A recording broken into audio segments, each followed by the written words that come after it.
विदर्भामध्ये भाजपच्या गोटात खळबळ माजली आहे, कारण भाजपनं एक अंतर्गत सर्व्हे केला आणि या सर्व्हेमध्ये 2019च्या तुलनेमध्ये भाजपला खूपच कमी जागा मिळत आहेत. पर्याय ना, महायुतीला सुद्धा कमीच जागा मिळत आहेत आणि म्हणून भाजप पुन्हा एकदा या सर्व्हेमध्ये आपल्याला कमी जागा का मिळत आहेत त्याची कारण मीमांसा करून पुढच्या वाटचालीला त्यांनी सुरुवात केलेली आहे. भाजपचा नेमका प्लान काय? महाविकास आघाडीला लोकसभेच्या निवडणुकीमध्ये कोणकोणत्या विधानसभेच्या मतदारसंघामध्ये मताधिक्य जास्त मिळालं होतं, यावर आपण आज विश्लेषण करणार आहोत. नमस्कार, मी मनोज भोयर, मॅक्स महाराष्ट्रमध्ये आपल्या सर्वांचं स्वागत आहे. भाजपने एक अंतर्गत सर्व्हे केला. या सर्व्हेमध्ये महायुतीमध्ये भाजपला केवळ 25 जागा मिळाल्याचं दाखवतात आहे. अर्थात ही सूत्रांची माहिती आहे. भाजप लोकसभा निवडणूक असो, विधानसभा निवडणूक असो, त्यापूर्वी अंतर्गत आपल्या पक्षासाठी म्हणून एक सर्व्हे करतात आणि या सर्व्हे सोबत घटक पक्ष महायुतीतले जे सहभागी झालेले आहेत त्यांची एकंदरीत राजकीय ताकद निवडणुकीमध्ये किती आहे, त्यांच्या उमेदवारांना, त्यांच्या नेत्यांना लोक किती पसंत करतात याचाही अंदाज ते घेत असतात. याचं कारण असं की आपला पक्ष हा महायुतीत जरी असला आणि तो मोठा जरी असला तरी तो प्रत्येक वेळी सर्वोत्तम ठरावा आणि आपला मुख्यमंत्री पदावरचा दावा हा कायम असावा, यासाठी आपली एक वेगळी रणनीती असावी याचा प्रयत्न त्यांचा नेहमीच असतो. या 62 विदर्भातल्या जागांपैकी महायुतीला एकूण 25 जागा दाखवल्या गेलेल्या आहेत. मगाशी मी माझा आकडा जरा चुकला होता. त्यात भाजपला 18, शिवसेनेला 5 म्हणजे शिंदे गटाला 5 आणि राष्ट्रवादी काँग्रेस पक्षाला केवळ 2 जागा दाखवल्या गेल्या आहेत. भलेही अजित पवार विदर्भामध्ये आपल्या उमेदवारांना चांगल्या ताकदीनं निवडून आणण्यासाठी आतापासून कामाला लागलेले आहे. म्हणजे भाजप 18, शिवसेना 5, राष्ट्रवादी काँग्रेस पक्ष 2 म्हणजे एकूण 25 जागा या भाजपच्या सर्व्हेमध्ये पाहायला मिळतात. ही सूत्रांची माहिती आहे. आणि नागपूर जिल्हा, जसा विदर्भ हा भाजपसाठी 2014 नंतर गड मानला जाऊ लागला आणि त्यापूर्वी तो काँग्रेसचा गड होता. 2014-2019 मध्ये सुद्धा त्यांची संख्या बरी होती, पण आताच्या सर्व्हेमुळे भाजपच्या नेत्यांची पुरती झोप उडालेली आहे. कारण 2014 नंतर भाजपला खूप मोठ्या प्रमाणात आमदार आपले जिंकून आणता आले, पण आज मात्र ती परिस्थिती सर्व्हेमध्ये दिसत नाही. निवडणुकीच्या निकालामध्ये वेगळं चित्र असू शकेल, त्याबद्दल आपण आताच काही दावा करू शकत नाही. पण विदर्भ जसा बालेकिल्ला भाजपसाठी आहे, त्यातही नागपूर हा त्यांच्यासाठी बालेकिल्ला आहे. पूर्वी नागपूर जिल्ह्यावर काँग्रेसची पकड होती. राष्ट्रवादी पक्ष वेगळा झाला तेव्हाही काँग्रेस आणि राष्ट्रवादी मिळून बऱ्यापैकी त्यांची ताकद होती, पण नंतरच्या काळामध्ये मात्र तशी परिस्थिती राहिली नाही. याची कारण सर्वांना माहितच आहे. पण नागपूर जिल्ह्यामध्ये एकूण 12 जागा अत्यंत महत्वाच्या आहेत आणि त्यात केवळ 4 जागा या भाजपला दाखवल्या गेलेल्या आहेत. 2019 मध्ये 7 जागा भाजपला मिळालेल्या होत्या, हेही तितकंच महत्वाचं आहे आणि या जागा भाजप आणि युतीच्या होत्या. 2024च्या निवडणुकीमध्ये भाजपच्या अंतर्गत सभेमध्ये या जागा का घटल्या, त्याचं एक महत्वाचं कारण आपल्याला पाहायला मिळतंय की लोकसभेच्या निवडणुकीमध्ये महायुतीलाच जागा या खूप कमी मिळाल्या होत्या. ज्या नरेंद्र मोदींनी विदर्भामध्ये प्रचाराचा पहिला टप्पा पार पाडला, नागपूर, रामटेक, गडचिरोली, चंद्रपूर आणि नंतर वर्धा अशा 3 महत्वाच्या सभा त्यांनी घेतल्या आणि त्यांनी आपल्या प्रचाराची सुरुवात मुळातच विदर्भातनं केली होती. तिथे केवळ नागपूरचीच जागा भाजपला जिंकून आणता आली आणि त्यातही नरेंद्र मोदी किंवा भाजपच्या इतर नेत्यांपेक्षा नितीन गडकरी यांचं काम, ते केंद्रीय मंत्री आहेत आणि बऱ्याच मोठ्या रस्त्यांचं काम त्यांनी विदर्भात सुद्धा केलेलं आहे आणि त्यांचा एकंदरीत स्वभाव, त्यांची राजकारण करण्याची शैली, मनमिळावू, सर्वांना एकत्र घेत ज्या पद्धतीनं गडकरींचं राजकारण राहिलेलं आहे त्या राजकारणाचा फायदा मुळात गडकरी यांनाच झाला आणि ते जिंकून आले. वर्ध्याची जागा पडली, भंडाऱ्याची जागा पडली, रामटेकची जागा पडली. अर्थात रामटेकची जागा ही शिवसेनेकडे होती आणि चंद्रपूर आणि गडचिरोलीची जागा सुद्धा पडलेली होती. आता इतक्या महत्वाच्या जागांवर जर मोदींनी प्रचार करून सुद्धा त्यांना आपला करिश्मा दाखवता आला नाही, तर 2024च्या निवडणुकीमध्ये नेमकं काय होईल याचा अंदाज लोकसभेच्या निकालानंतरच वर्तवला गेला होता. लोकसभेच्या ज्या ज्या जागांवर महाविकास आघाडीचे उमेदवार जिंकून आले होते त्या जिल्ह्यांमध्ये, लोकसभा मतदारसंघामध्ये जे विधानसभेचे मतदारसंघ होते त्यात भाजपचेही विद्यमान आमदार होते. उदाहरणार्थ बल्लारशा किंवा ज्याला आपण बल्लारपूर म्हणतो हा मतदारसंघ, त्यात सुधीर मुनगंटीवार यांच्या मतदारसंघात म्हणजे विद्यमान आमदार आहेत त्या मतदारसंघाचे प्रतिनिधित्व करतात. तिथे सुद्धा प्रतिभा धानोरकर यांना मताधिक्य जास्त होतं. म्हणजे महाविकास आघाडीच्या उमेदवारांना 62 विधानसभेच्या मतदारसंघापैकी बहुसंख्य विधानसभेच्या मतदारसंघामध्ये मताधिक्य मिळाल्यामुळे भाजपचे तेव्हाच धाबे दणाणले होते आणि ते स्वाभाविकही आहे. इतकी वर्ष हे मतदारसंघ भाजपच्या बाजूने होते, भाजपला मतदानही करत होते आणि त्यामुळे भाजपनं खूप मोठी काळजी यावेळी घेतली. केवळ देवेंद्र फडणवीस यांच्या भरवशावर न राहता सामूहिक नेतृत्व पुढे कसं आणता येईल वेगवेगळ्या प्रदेशातलं, यासाठी सुद्धा त्यांनी प्रयत्न केला आणि म्हणून नितीन गडकरी यांच्यावर प्रचाराची मुख्य जबाबदारी दिली गेल्याचं सांगण्यात येतं आणि त्याचं खंडन कुणीही केलेलं नाही. आता या जागा ज्यात मताधिक्य महाविकास आघाडीच्या उमेदवारांना आहे त्या मतदारसंघामध्ये आपले विद्यमान आमदार आपली जागा कशी टिकून ठेवतील यासाठी लोकसभेच्या निकालानंतरच धडपड करत होते. पण भाजपच्या नेत्यांनी सुद्धा जोरदार तयारी केली. भाजप आपल्या चुकांमधनं काहीतरी शिकणारा अत्यंत महत्वाचा पक्ष आहे. इतर पक्षांबद्दल आपल्याला माहितच आहे, चुकांवर चुका केल्यामुळेच काँग्रेसची ही गत झाली. पण लोकसभेच्या निवडणुकीमध्ये त्यांना बरे दिवस आले. त्यांचे खासदारही सर्वात जास्त महाराष्ट्रामध्ये होते आणि सर्व नेते सुद्धा एकत्र आले होते. पण तीच परिस्थिती आता कायम राहील का हे सांगता येत नाही. उद्धव ठाकरे आणि शरद पवार यांना सहानुभूतीच्या लाटेचा जो फायदा झाला तो लोकसभेच्या निवडणुकीत होईलच असं सांगता येत नाही.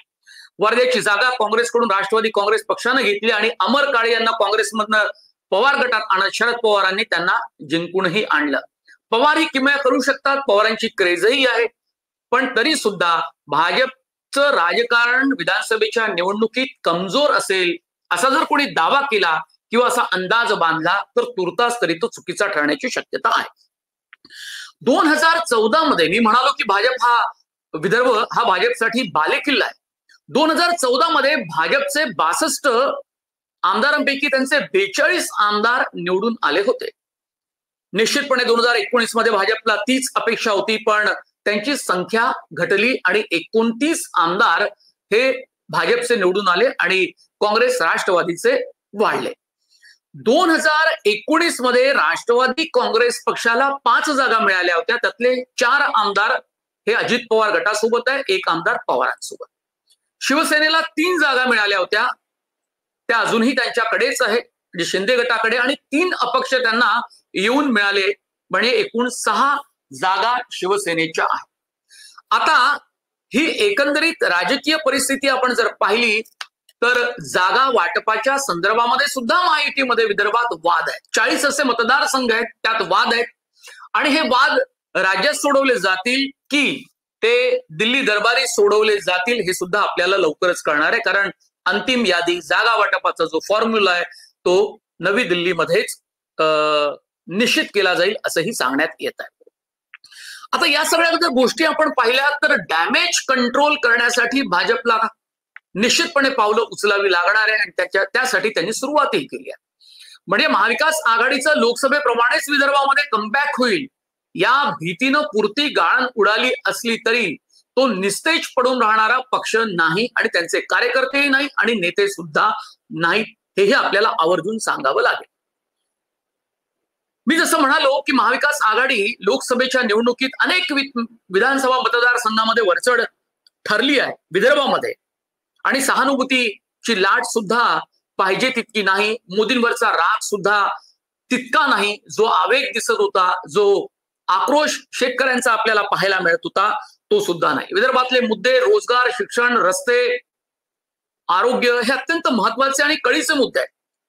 शेतकऱ्यांच्या प्रश्नाविषयी जी उदासीनता मोदी सरकारनं दाखवली होती त्याचा फटका निश्चितपणे भाजपला आणि महायुतीला बसला, आणि ही गोष्ट त्यांनी मान्य केल्यामुळेच हरियाणाच्या विधानसभा निवडणुकीमध्ये खाद्य तेलांच्या संदर्भातला अत्यंत महत्वाचा निर्णय विधानसभा निवडणुकीला धरूनच घेतला.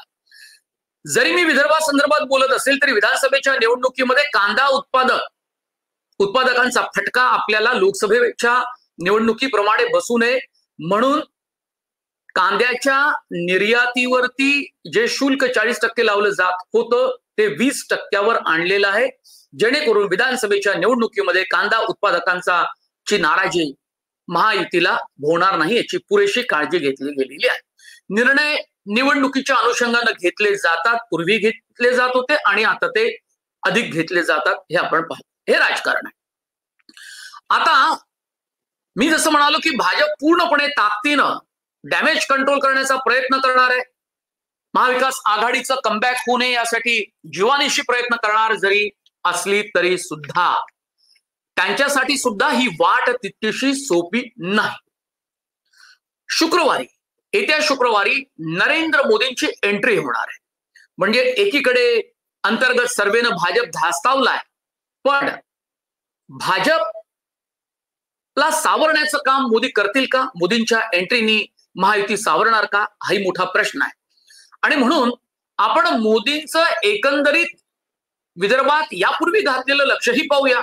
त्यांनी आपल्या 10 वर्षापूर्वी प्रचाराची सुरुवात विदर्भापासून केली. वर्धा हा जिल्हा त्यांच्यासाठी अत्यंत महत्वाचा आहे. तिथे रामदास तडस हे लोकसभेत पुन्हा जाऊ शकले नाही तिसऱ्यांदा, पण त्यांच्यासाठी त्यांनी सभाही घेतल्या. आणि म्हणून भाजपचा जो भरोसा हा विदर्भावर होता तो मात्र लोकसभेच्या निवडणुकीमुळे पुरता तुटला आहे, पण ते खचून गेलेले नाही. अमरावती टेक्सटाईल पार्कची घोषणा झाली होती, त्याचा शुभारंभ नरेंद्र मोदींच्या हस्ते येत्या शुक्रवारी होण्याची शक्यता आणि त्यासाठी भाजप कामालाही लागलेला आहे. याशिवाय अलीकडच्या काळात शेतकऱ्यांसाठी जे निर्णय घेतले त्याचा प्रचार प्रसार करण्याची नामी संधी चालून आली आहे मोदींना विदर्भामध्ये, तर ते काम करणारच. शिवाय विधानसभेच्या निवडणुकीच्या प्रचाराची सुरुवात नरेंद्र मोदींच्या सभेनं निश्चितपणे होऊ शकते. चाय पे चर्चा हा यवतमाळ जिल्ह्यामध्ये त्यांनी घेतलेला कार्यक्रम चांगलाच गाजला, चर्चेत आला आणि त्याचा फायदा भाजपला सुद्धा झाला आणि पुढेही तो होत राहिला. मात्र 2014च्या तुलनेत 2019 मध्ये जागा घटल्या आणि 2024च्या निवडणुकीमध्ये त्या आणखी घटण्याची शक्यता त्यांच्या अंतर्गत सर्वेमध्येच दाखवली गेलेली आहे. शेतकऱ्यांचे बिल माफ केलेत, लाडक्या भावाला अनुदान दिलं गेलं, लाडक्या बहिणीच्या खात्यामध्ये हप्तेही जमा झाले. या सगळ्या गोष्टीला प्रचाराच्या मध्यस्थानी अग्रस्थानी ठेवण्याचा प्रयत्न सुद्धा होणार आहे.